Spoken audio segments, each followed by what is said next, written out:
What's going on, everybody? Today we're talking about While My Guitar Gently Weeps. Already a comment. What a welcome sight. That's right, another week on Guitar Control. I made it back. They had me back. Can you imagine that? I haven't been fired yet. And the reason is because they needed the goods this week to talk about While My Guitar Gently Weeps and how we can kind of make a solo guitar arrangement of it. So today we're talking about, don't feel guilty, man. Your support is what keeps Guitar Control strolling along, all right?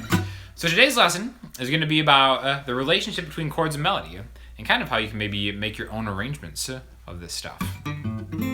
That's right, Solar Eclipse, Powerball, and a Sean Daniel live lesson all in 1 week. That's a fantastic week. And not even just a Sean Daniel, a Beatles lesson. Nonetheless, the secrets of George Harrison revealed. So like I said, we're talking about chords and melody, their relationship to each other, and how you can play not only this song, but start maybe working on kind of making different compositions of songs that you like to do, maybe even your own stuff, to kind of do like a solo arrangement type deal, right? So basically we're going to start off with just the chords of the song, then we'll do the melody, and then we're going to combine them, all right? Classic Beatles song off the White Album, I believe. It's a fun one to play. Pretty easy if you just look at the chords. It starts off with the A minor, and then you're right. After the lesson is done, there will be a QA. So all the personal questions you've been dying to ask me over the last week, save it for the 30-minute mark, because we'll get to all of them. So in the meantime, if you want to jump ahead to this lesson, definitely start saving those personal questions. So for sure. All right. So we're gonna start with the chords of this song. A minor. You can already see we're kind of just altering this chord to kind of start incorporating the melody, but I just want to go over the bass chords first. You have the A minor. We're going to add a G to an A minor. So this would be like a slash chord. Like if you look at a chord chart and it says A minor slash G, that means the A minor with a G in the bass note. So I'm taking this A minor chord shape, rocking my pinky on the 3rd fret of the low E string. Now the next one is going to be an F sharp minor 7 flat 5. If you've never seen that, you're like, what in the world? F sharp minor 7 flat 5? Well, guess what? This is going to be your new favorite chord. Really cool one. Basically all it is if you conceptualize the A minor chord right here, you add that 2nd fret on the low E string, F sharp. We're getting an F sharp minor 7 flat 5. Now, it's really hard to do this with your pinky to reach up here. Some people use their thumb, right, like that. Not a huge fan of the thumb technique myself. Doesn't mean it's not a great alternative. It's probably the easiest one. What I like doing, actually, I root the F sharp with my middle finger and then get my ring finger on 2D, pinky on 2G, and then my pointer finger on 1B. So it's kind of like making an A minor without your middle finger, and that opens it up for here. Either way, however you want to do it, doesn't matter. What we're doing is we're walking this A minor down into an F chord, okay? Now, so we've got A minor slash G. We can think of this as either an A minor slash F sharp or F sharp minor 7 flat 5. Same difference, really doesn't matter. And then we're gonna go to an F major 7, okay? So I like playing this version instead of the bar chord version. I like the F major 7 here, which is 3A, 3D, 2G, 1B. Okay, so think of those as the first 4 chords. The bass note going from A, G, F sharp, F, okay? Bum, bum, bum, bum. So we've got all these. And then the next part is gonna be A minor to G to D to E. Okay, so look at you all, see the love that's sleeping while my guitar gently weeps. So, if you have a singer, if you're with a singer, whatever, the singer's taking care of the melody, and the guitar player, or whatever musician, is kind of holding down the chords. But the purpose of today's lesson is to be able to do both at the same time. And if you've never done something like this before, it could be kind of daunting seeing players kind of play that chord melody type thing, but we're going to break it down so it can be super simple. And it all comes from being able to know the notes in a scale and kind of like being able to match pitch to find chord tones from the melody. Okay, so what does that mean? So basically, we're starting with the A minor. So that is a great indication that the song could be in the key of A minor, the key of C major, however you want to look at it. And then knowing the notes is really helpful. Now, not even essential, because some people don't really like digging with chords. They like to just feel the music and just looking around for the notes, hunting and pecking for the right ones. That can be a valid way to do it. I'm a big proponent of knowing at least enough theory to kind of help you get by. And this is a really good example of learning how to play the notes in this scale in an open position. So what I mean by that is know all the notes that are available to us without having to move your hand up and down the neck. And now the notes in the key of A minor or C major are just A, B, C, D, E, F, G. Just no sharps or flats, okay? And eventually we are going to get into like a key change or something like that. But really, if we really quick just do all those notes, it would be E, F, G on the low E string, open 1, 3. The A string would be A, B, C. The D string would be D, E, F, even though we have an F sharp in this thing too, we'll talk about in a minute. E, D, F, G, A, just the open 2 on the G string. The B string is open 1, 3, B, C, D, and the high E string is E, F, G, just like the low E string, right?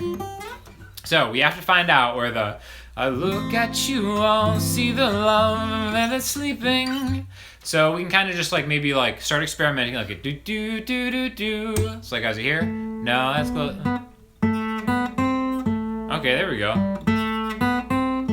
So really, the main lesson here is that whenever you're playing a chord, the melody is going to be around that chord somewhere. In fact, oftentimes the melody that you're looking for is going to be part of a chord, and that's actually a good thing to think about, because the reason that chord was chosen to accompany the melody, or depending on how the song was written, maybe that melody was chosen to accompany the chord, either way, usually they have a relationship, right? So that A minor, I look at you all, right? If we just take the melody, it's going to be 2G, open B, 1B, 2G, G being an A note. So A, B, C, A, okay? Now if we add this to this chord, now what I'm doing here, the right hand, or if you're using a pick, is really important here, because I want the melody to be on top of this chord. And that's kind of an important distinction that we're going to talk a lot about today. And it doesn't always have to be on top. What does on top of a chord means? It means the highest note in the chord. It doesn't necessarily have to be the melody note that you're looking for, but a lot of times that'll be the most impactful. That'll be the one that you hear the most. So like we said before, the first note that we want to play to add the melody to this chord is going to be the second fret on the G string, this A. Now, if I take an A minor and I just play it, that A is in there, but it gets kind of lost. Like, what's the note that you hear most from this chord? Probably that high E string, right? I mean, you can hear all of them, right? There's a combination, but you'll notice if I strum the whole thing and I stop there, I'm getting a lot of E-ness out of there. I want to hit that G string. So maybe I'll just strum the lowest, the A, D, and G string. Okay? So I'm manipulating the length of my stroke, whether I'm using a pick, or you can use it fingerstyle. Fingerstyle is easiest because you probably have the most control over where you stop. Like if I have my thumb assigned to the A string, my pointer finger assigned to the D string, my middle finger assigned to the G string, and my ring assigned to the B string, I can just go right there and stop. Stop on a dime on that note. Okay? So I've got an A minor, open B, C. I look at you. Now we can play those other notes as part of that chord. In fact, I'll strum the whole thing then. Alright, so I'm adding those notes to the chord that I'm trying to use. Alright, so we've got the first part, the A minor part. Do, do, do. Same thing applies to the chord, right? I know, where are all the comments at? No, the reason there haven't been a lot of comments yet is because everyone is so immersed in the learning, in the conversation right now. Again, this is all about just kind of learning how to accompany, how to make a solo arrangement of this, all right? So we got that first part. I look at you all. Now the next part, the melody is the same thing, but we're changing the chord, albeit not by a lot. We're just adding that low G. So if we kind of take all the run from the first thing, do do do do do do do do do do, right? So I just kind of work that out ahead of time. Again, if you're just kind of using these tactics for a different song, it might take you a little longer to work out the melody. But basically, all we have here is that first 2G open B 1B going on. Do do do do do do do do do do. And then finally we get to 3B and 1 B, which is a C. Now we'll start adding those over all the chords. So we've got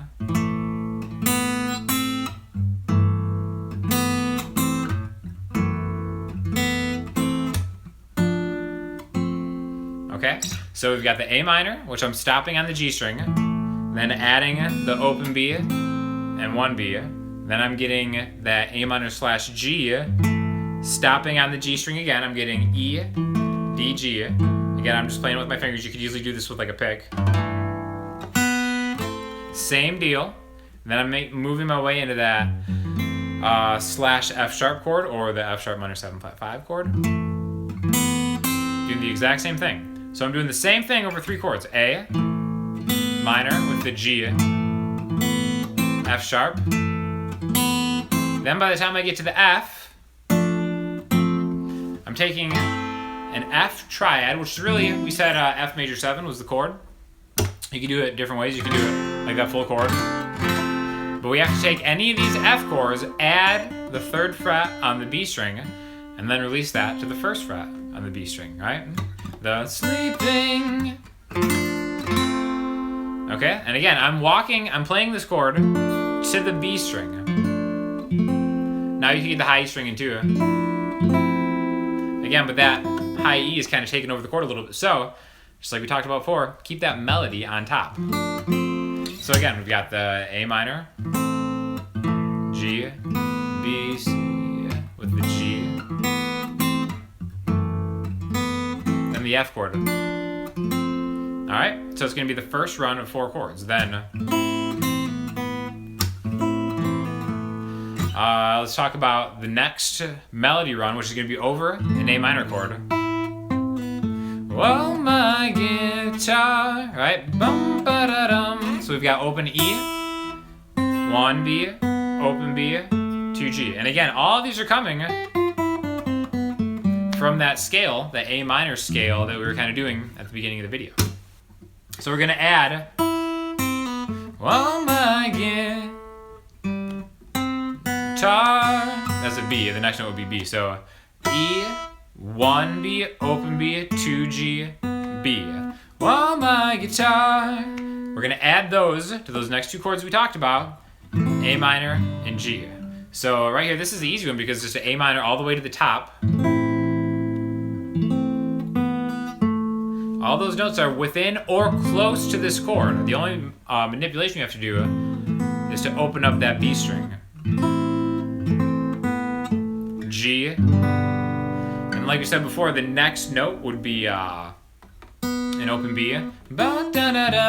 B. That B is where the G chord comes in. So we don't even need to do a full G chord. We can just keep your 2 fingers up front and then stop your strum on that B string to keep it on top. Well, my guitar. Like that, okay? Really kind of not that difficult a thing to do. Something you could totally do. And then we're gonna grab Gently Weeps 2A or 2G, which is the A, open G and 2G. Bum bum bum. And the chords for that, the first time were a D and an E, right? So that first one is pretty easy to do on a D chord. All we're doing is, let's do it from the A minor. I'm actually going to choose to play this over the G chord.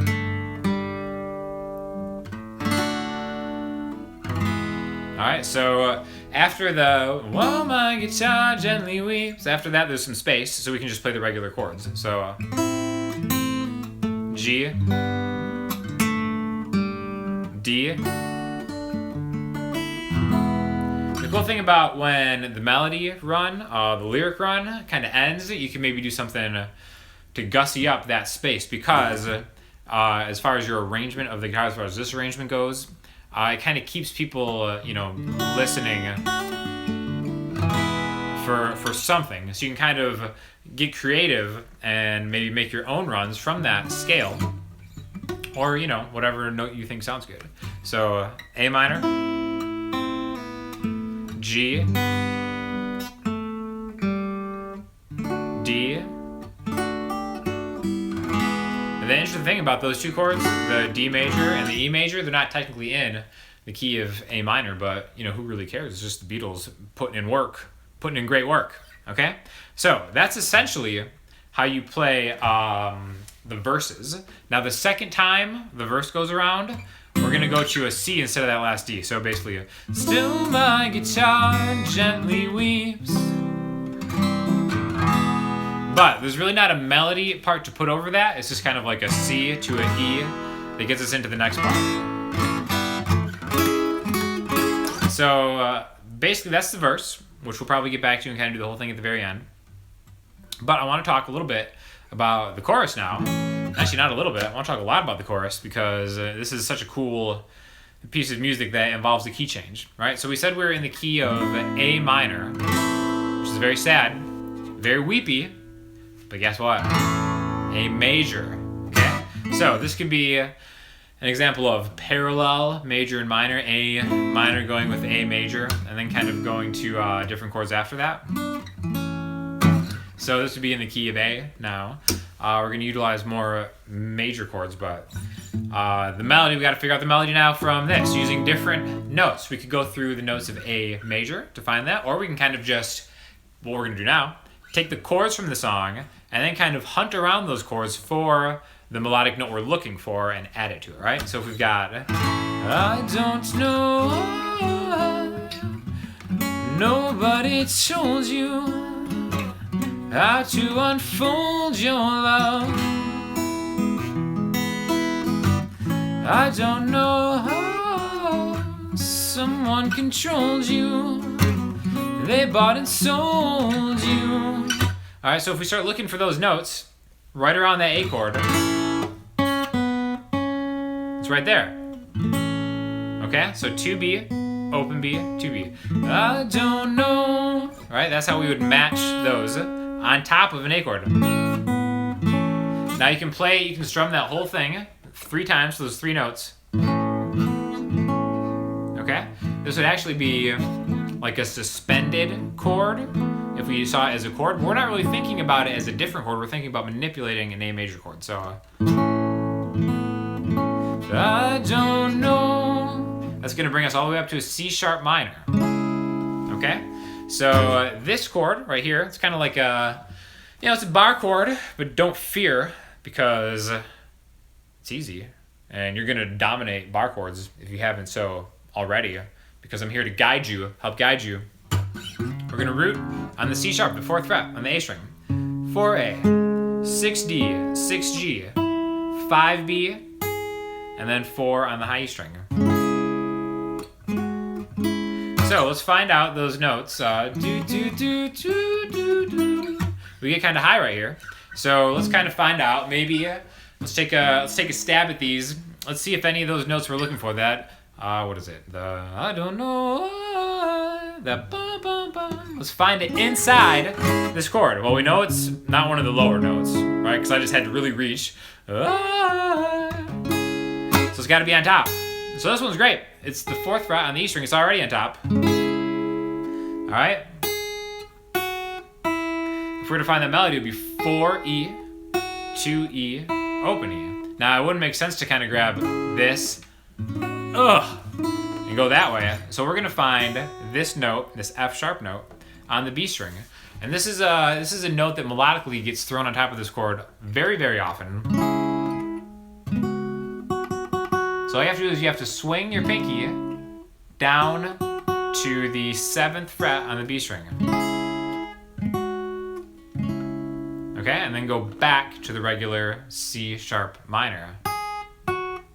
So melodically we're going G sharp, which is the 4th fret on the E string, F sharp, which is the 5th fret on the B string, and E, or or 7th fret, and then E, which is the 5th fret on the B string. So 4E, 7B, 5B, and then add that on top of this C sharp minor chord. All right, so.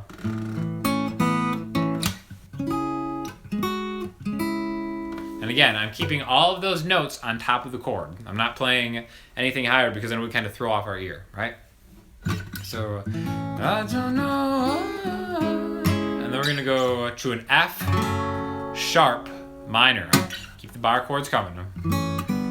Now you can do a minor 7 chord here if you want, but basically just a regular F sharp minor, which is probably one of the tougher bar chords if you've never tried this one before, is you bar the 2nd fret all the way through, and you want 4A with your ring finger and 4D with your pinky.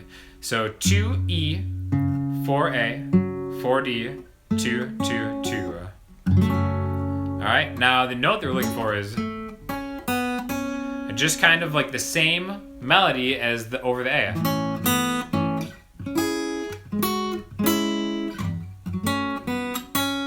Okay, so we don't technically need this full bar chord if that's maybe too hard for you.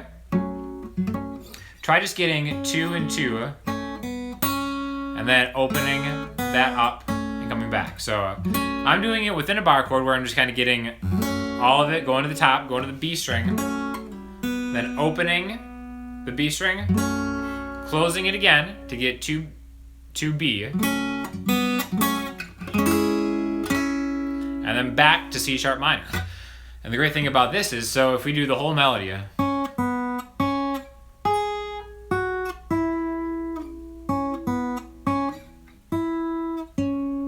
the last part is actually part of a C sharp minor chord.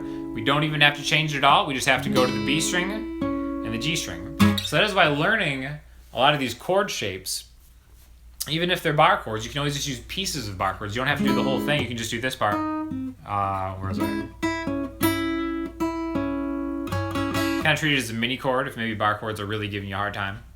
But we're just doing it inside of these chords. So it's really kind of like an illuminating lesson as far as like, oh, well, usually melody notes are tucked within chords. And that's why, you know, that band, that amazing band, the Beatles, or in really any band circumstance, maybe that's why they chose that particular chord voicing, because they wanted those notes to be right there. Okay, so we've got the A.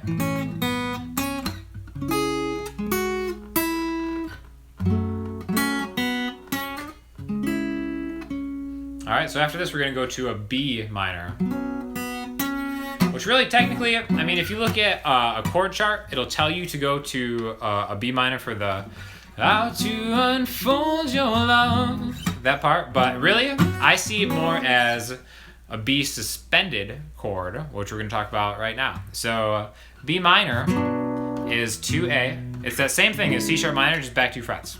So 2A, 4D, 4G, 3B. And then if you take your middle finger off and you go 2, 4, 4, 2, that's actually a B suspended chord. Okay?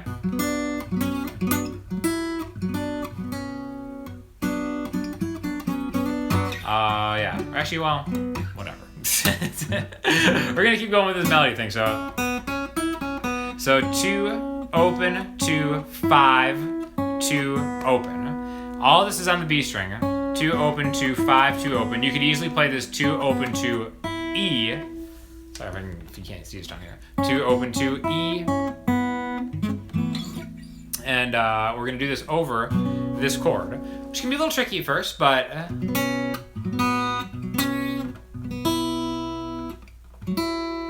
either way, you can get open E or your pinky. These are the same notes, so it doesn't really matter, however you want to get it.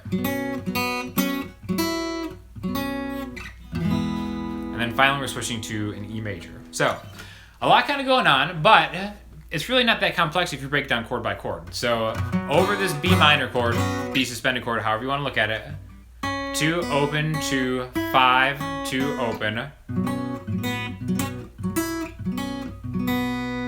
And then by the time you get to the last open, that's where you switch to E major. All right? Mercilessly ending that chorus part. So we can start putting it all together. Again, that whole chorus, it starts on that A major. Oh, Cheddar Kung Pao, you just got here, right? Start this from the beginning, later learn the song. This is a great song. It's an amazing song, right? A little tricky, a lot tricky. Yeah, you know, if you really haven't started adding melody notes to chords, it can definitely be very daunting at first. So I'm not gonna, try to sugarcoat that, but if you break it down chord by chord, it's not so bad. The hard part about this would probably be the bar chords. Now the beauty of it, if the bar chords are too hard, you can just play those notes, single notes at a time, and not have to add those in there. Can you change any chord in the scale to a sus chord? Yeah, you can. Now it won't always work out to be in that key. Do you mean bar chords or bar chords? You know what kind of bar chords I mean. B-A-R chords, not B-A-R-R-E chords. It's ridiculous. But yeah, so like for example, what I meant by not having to play if you don't want to play the bum bum bum bum bum bum, which can be kind of tough to kind of really have those bar chords down. You can maybe just play the first one. Okay, which again, might not sound as full, but it's definitely like a great kind of thing to try. Guitar Control renamed your previous... I know. Yes, I know. Because I was actually kind of scolded about misspelling bar chord. Anyways, the mission continues. The mission of education continues. So yeah, if any of these bar chords are difficult for you at the point, maybe you could always try like lighter gauge strings. But for example, let's go back to the A part,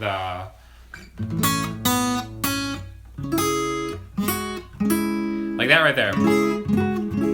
That can be kind of a tough one if you really can't get the pressure all the way down. So you can maybe just start and just play the single notes. Do, do, do, do, do, do. And then maybe you get something more familiar. It's really it's not about having to play every single melody note over a chord. It's just kind of about starting to think about where these melody notes are within these chords. And then you can kind of start making your own arrangements, et cetera, et cetera. Kind of somebody just asked if you can turn any chord into a suspended chord in a key. Yes, you absolutely can. Now, some of them will work to varying degrees, right? Like, for example, like in the key of C, right? We have that D major that is borrowed from here. If you did like a D major suspended, we have a suspended 4 and a suspended 2. Now both of those would work regardless of if they're major or minor, because we're just kind of omitting the third of it. Definitely, I think we've got some videos on here about suspended chords. If you don't really understand those, definitely just take a look through some of the video playlists, because I think suspended chords are a really beautiful thing to kind of add to any composition, because it kind of creates a little bit of creates a mystery around it. Basically, let's kind of go over the entire song real quick and just kind of really briefly talk about the inflections, the way we're changing each chord to kind of add that melody. And remember, it all starts in A minor. So, I look at you all, see the love that they're sleeping. Right? So we have that A minor to the G.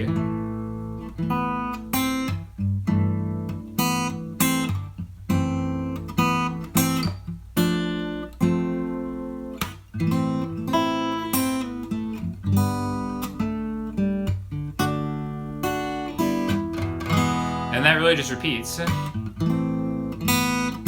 The G, F sharp, the F with the D, A minor, C, and then the key change, A,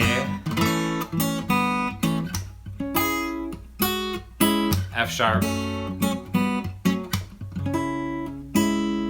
B minor.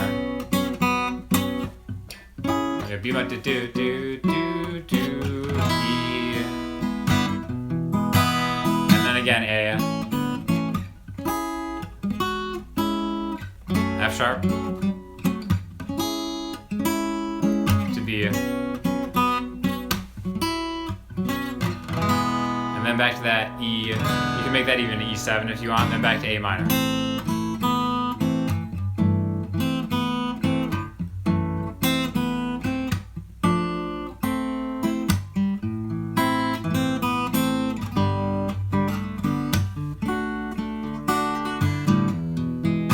Again, the reason that E works is because we're borrowing it from another key, but if we make it a 7, a lot of times that's a great way to get yourself back to the A minor, right? Can it be played with a pick? Yes, of course it can be played with a pick. So I can kind of demonstrate by turning my hand into a pick, transforming it.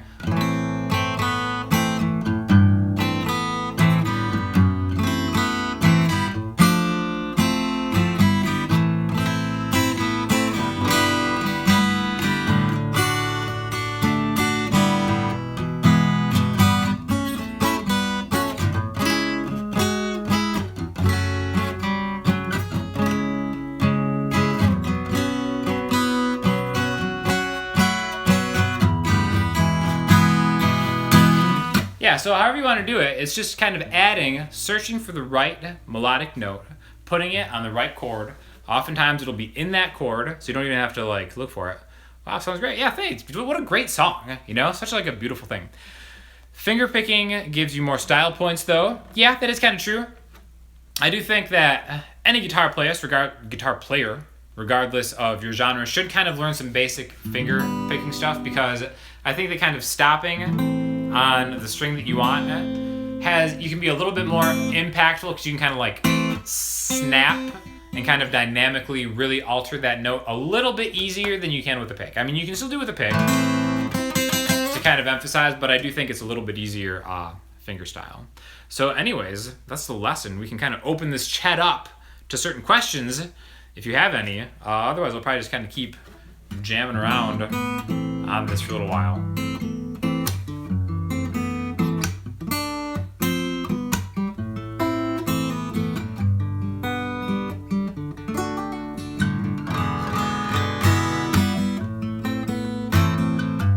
Start with the slow questions.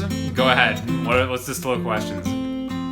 Sing it. I look at you all, see the love that they're sleeping, while my guitar gently weeps. I look at the floor and I see it needs sweeping, still my guitar gently weeps. Gotta go high. I don't know why nobody told you how to unfold your love. I don't know how someone controlled you. They bought and sold you. That's it. That's the Forgotten Beatle. Yeah, that's my Beatles impression. Sorry, I missed some stuff. Back to the girl song. I don't think Glycerin counts as a song you played for a girl. You didn't learn it or intend to play it for her. Just happened to play it for the people there. Okay, so this is kind of like a throwback to last week's question. What was the first song I played for a girl? And I revealed it was Glycerine at a party. But apparently, I'm like seeing my name. I'm like no attention span. I'm speaking, I see my name and type, and I read it like in the middle of a sentence. So apparently the question has been changed to what is the first song I specifically learned for a girl to play for her. And that would have been, it was Elliott Smith, Say Yes. Awesome Girl, right? There it is. Elliott Smith, Say Yes. That was the first one. What great taste that she had, by the way. Let's see. I look at you all, still my guitar gently weeps. My favorite part of the lyrics, I was just like, let's skip a line. Yeah, sure. I can generally never play a song correctly. What song have you written or learned for a girl and played it just for her? Well, I mean, yeah, I've written songs for girls. Man, you know what? You know what's kind of bold? I wrote like kind of like a breakup song for a girl that I was really happy about. So I went and I kind of excitedly played it for her. Like after we broke up. It's like so disrespectful. I'm like, really good, huh? Like, isn't that like an accurate representation of what happened? And she's just kind of crying, like, you're such a jerk. Yeah, so I guess that was a song that I played. I thought you only play guitar. Oh, thank you, Patrick. Let's see here. Was that for Brittany? Yeah, good memory. No, I mean the verse where George leaves the line out. You didn't say skip any? Okay, yeah. I didn't even know. I thought maybe I accidentally did skip something and I just didn't know. Is it cold in Florida? You have layers on. Yeah, I mean, I'm kind of styling with like the hoodie undershirt look right now. And style knows no temperature. So even though I'm sweating profusely right now, which kind of seems like the camera is like steamy for some reason. Probably because of the sweat. But again, this is style points. Know what I'm saying? When you're going live on Guitar Control, for all the good people out there, you can't just show up wearing like a t-shirt and basketball shorts. No. The people demand a certain amount of class, and I feel like I'm providing that. It does. Why does it look like I'm in a sauna? Is it like the camera? Hold on. Is that better? I think that is better, actually. I don't know. Whatever. You didn't skip any. It was a cool for it. Yeah. Like I'm in a sauna, for sure. You know, it's been a while since I've been in a sauna.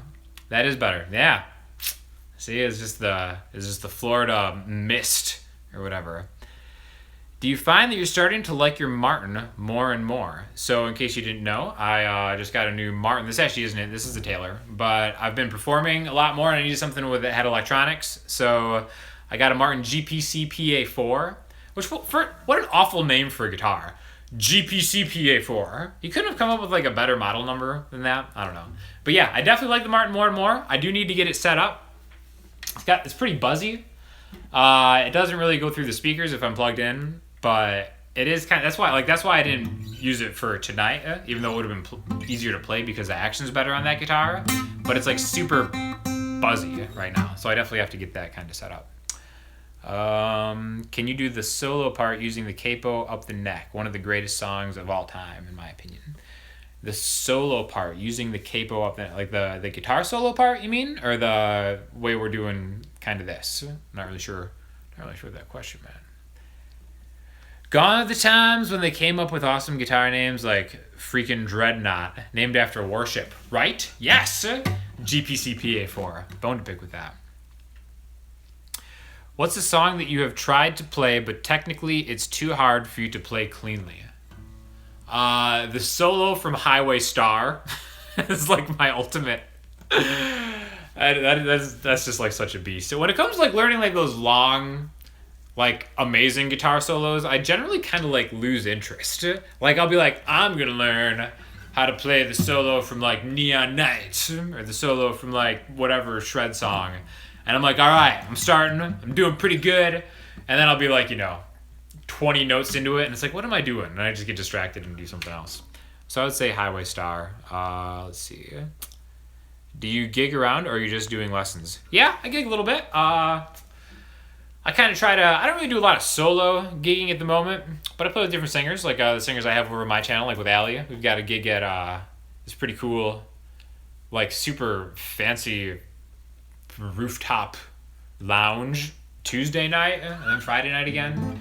So, I try to keep a good, healthy amount of gigging. I'm not really trying to be like the guitar gig guy who's always like hustling like every single night just playing different places just because like I don't really like carrying things.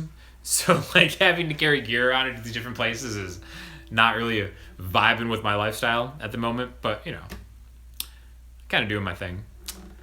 I noticed that you started to get your yoga pose on while balancing the guitar on your head. Who'd you learn that from?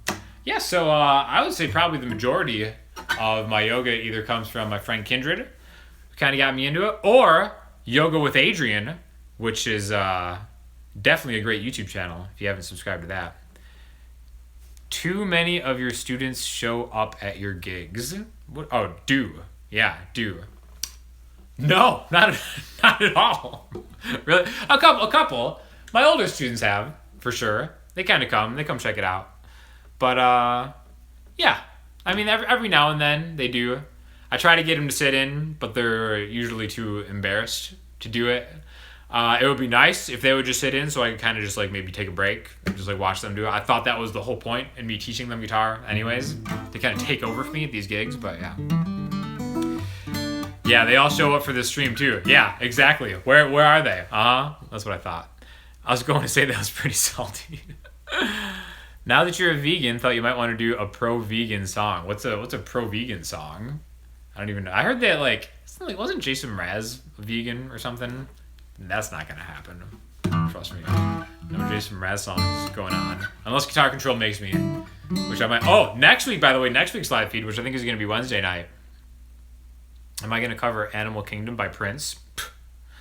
Yeah, I guess that's true. Next week it's going to be Black Hole Sun acoustic arrangement, right? Yeah, that's what I'm talking about. I'm excited. In fact, I thought it was actually tonight, so I learned that first, and I was like, and then I read the schedule that they have for me, and I was like, oh crap, it's Beatles night. So I had to really quick put that together. So next week, Wednesday night at 8, Black Hole Sun, Soundgarden, great. Could you tell us about your best, worst gigging experiences? Don't know if you've talked about it yet.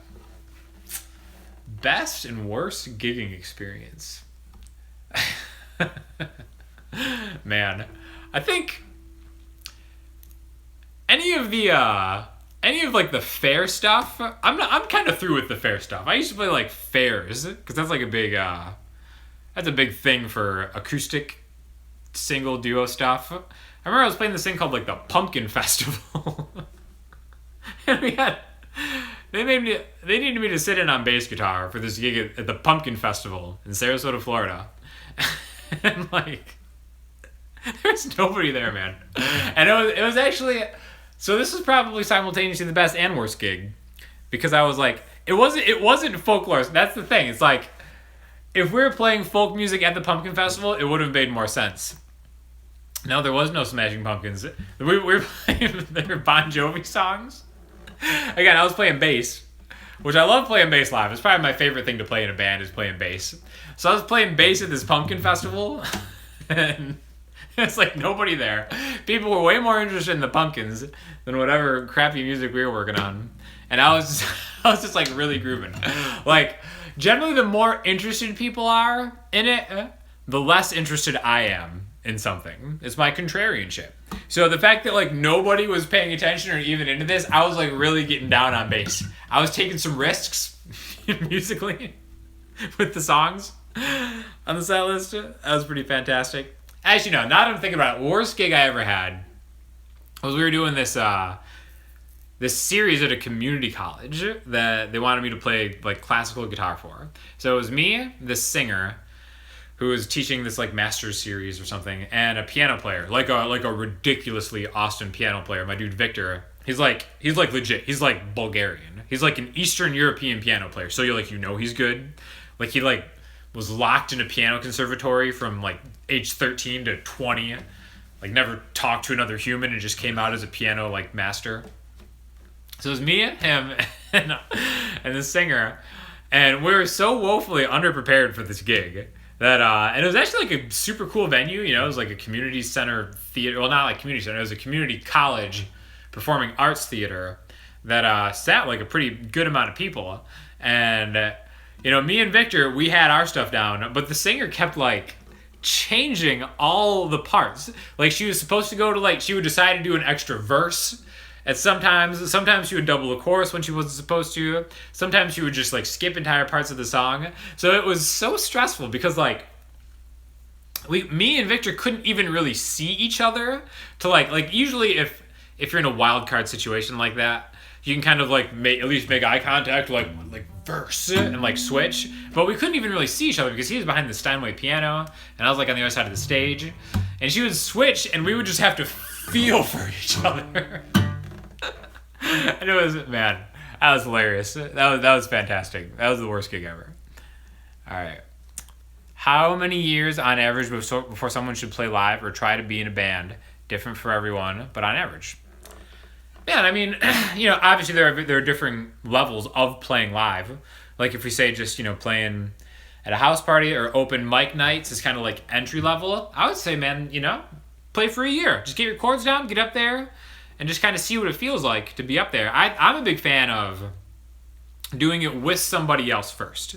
Like one thing that I always try to do with my students, I try to like go with them the first time they try playing live, if they want me to, if they're not embarrassed. But because then if you screw up, you have somebody there that can kind of like just like play a little louder and do the heavy lifting. So I'm a fan of just getting out there as soon as you can.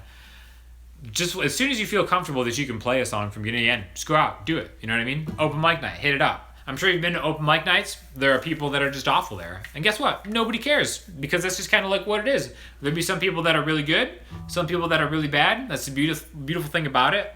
There's generally not a lot of judgment. And if people are judging you open mic night, screw it. So yeah, after 1 year, get out there, make it happen. That gig sounds crazy. Yeah, my dad went to college for piano. Yeah, right? Will you release a finished version of Push before the video? Probably not. We're probably just going to go right into the music video as soon as I can get Ian to do that. Yes, I did say feel for each other, and we were feeling for each other. You can play with people right away and just don't try to gig until you feel ready. Yeah, absolutely. That's what it's all about. Just get out there. Nobody cares. That's the main lesson to take away from this. How about an American night? Do Ventura Highway. Should we just push during the summer since I think it has a summer vibe? Yeah, it's coming out soon. By the way, that guy, he's asking about a song that me and my man Ian Stitch made, which is coming soon to a YouTube channel near you. So definitely check some of that out. Stay tuned for that. But yeah, kind of like what I was saying. When it comes to gigging, nobody cares. You can totally screw up. Doesn't matter. Eagles night? Yeah. Heck yeah, I'm down for some Eagles night. Are you making progress with Los Jefes Riffes? How many songs do you have? Los Jefes Riffes is an instrumental band that I'm in with Justin Mitchell. We're making progress. We've got the Skeletons for 3 tracks down. One of them is being close to done. And I think we're going Sunday morning. Try to finish up the second one. So definitely the newest, best band in the world, Los Jefes Riffes, also coming. Man, so many projects coming out. How spoiled are you, the viewer, to get to be privy to all this amazing music? Do you think sometimes your channel has more momentum than other times? I'd say the past week has been better with 2 live feeds and 2 writing song videos. Yes, 100%. And that's kind of like just the growth of a YouTube channel. Just the content of a YouTube channel. Sometimes there's good weeks, sometimes there's average weeks, but you always got to keep grinding, give the people what they want. What is your one desert island pedal? Whew! That's a good question. My one desert island pedal. Man, I'm gonna have to say Strymon Timeline. That thing can do so much. It's insane how much that thing can do. It can be a looper. It can be kind of like a reverb pedal. It's a delay pedal, first and foremost. You can make it a tremolo pedal. You can make it like an ambient pedal. So, not to change the spirit of the question by picking a multi-effects pedal, because it's a delay pedal. It's not a multi-effects pedal, but yes. See, multi-effects pedal. That's a cheater answer. Not a valid answer. Strymon Timeline. The thing is amazing. How's your rock project? Rock project is going great. Thank you very much. I don't know. I was hoping to maybe I could put something. The first track is done. Maybe put that up next week. I think I have to get the Push video out first, and then I'll probably work on making like a music video for the rock thing, because I'm so stoked for the rock project. By the way, Cheddar Kung Pao, I know you're gonna appreciate this, but yeah, Queens of New Stone Age album that just came out today. Pretty awesome, right? Yes, for a timeline for your birthday next month. Yeah, your wife and your family better come through. Tell your wife, if your wife's there, tell her to get on here, and I will talk about how much you need it and how much you deserve it for following your dreams and making your own YouTube channel and putting videos up. That's the least they could do, is a Strymon Timeline. Come on, please, Cheddar Kung Pao's family, make it happen. Good. Yeah, I hope she heard you. Yes. No, that's not funny. There's nothing funny about that. It's necessary. Get the man a Strymon Timeline. After all he's sacrificed for you, after having to put up with those dogs, those strange dogs that are whining in the background, anytime, yeah, Strymon Timeline. He deserves it. Absolutely. Yeah. So anyways, definitely got some cool projects coming out. And as always, gonna be going live on Guitar Control to make some more videos. Do Ian and Justin really like each other, or are you the go-between friend? Yeah, they like each other. I think, they give each other a hard time, for sure. But we're all buddies. We got to get the 3 of us all together, for sure. You know what, maybe I'll tell them that Yusta requested a video with Ian and Justin. In fact, I should get them on one of these live feeds, maybe like next week, if they can ever make it. People with their families. Gosh, awful, right? So anyways, I hope we all learned a little bit about the Beatles, but more importantly, not even just the Beatles, being able to find the melody within a chord. That is the All-Star Crew, right? Yeah, so it's been wild, everybody. I appreciate you all tuning in. Please, if you have any more requests, especially, I think, the fact that they wanted me to do this video and the Black Hole Sun video next week, it seems like doing acoustic solo arrangements for popular songs might be something that they would want me to do more of. So if you have requests, definitely leave them in the comments, and hopefully they'll ask me to do it. We can make it happen. By the way, there's another video with the dogs on my channel. Okay, cool. I'll check it out, man. Excellent. Yes. So, thank you all for stopping by. Make sure to leave a comment afterwards, kind of talking about what you might want to see more of. Hotel California, that's a great one for sure. And I will talk to you all soon. Thanks a lot for stopping by, everybody. Peace.